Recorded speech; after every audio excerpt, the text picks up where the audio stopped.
Bonjour tout le monde, bienvenue dans cette vidéo de présentation du module que j'enseigne à l'université de Beji Mortar Annaba, ce module intitulé Biologie générale. Tout d'abord, permettez-moi de me présenter. Je suis l'enseignante Wahiba Meddeb, maître assistante B au niveau de la faculté des sciences de la Terre, département d'aménagement. Pour toute question ou demande de précision, je vous invite à me contacter sur les adresses e-mail mentionnées. Les objectifs du cours visent à acquérir les bases fondamentales de la biologie et leurs relations avec les autres sciences, connaître l'organisation, le fonctionnement et les propriétés des êtres vivants, acquérir les bases fondamentales de la cellule, ses composants et leur fonctionnement, classer les êtres vivants selon le type de cellules qui les composent, identifier le concept écologie, écosystème, ses composants et la relation entre ces composants, et enfin classer les écosystèmes. Les prérequis. Pour participer activement aux cours et aux séances de travaux pratiques, l'étudiant doit au préalable connaître les notions de biologie acquises au lycée. Informations sur la matière.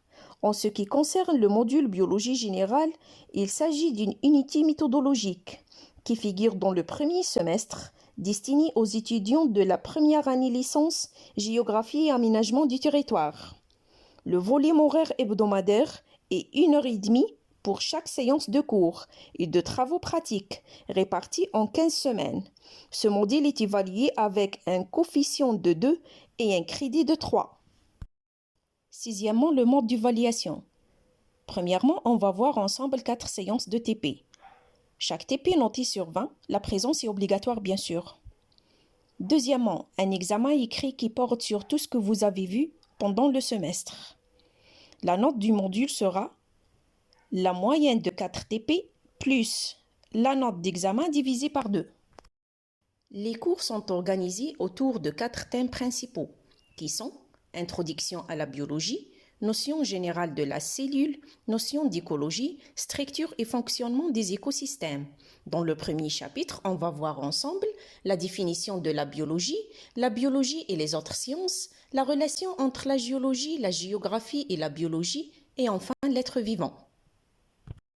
Le deuxième chapitre comprend la définition de la cellule, la théorie cellulaire, organismes unicellulaires et pluricellulaires, et la classification des êtres vivants.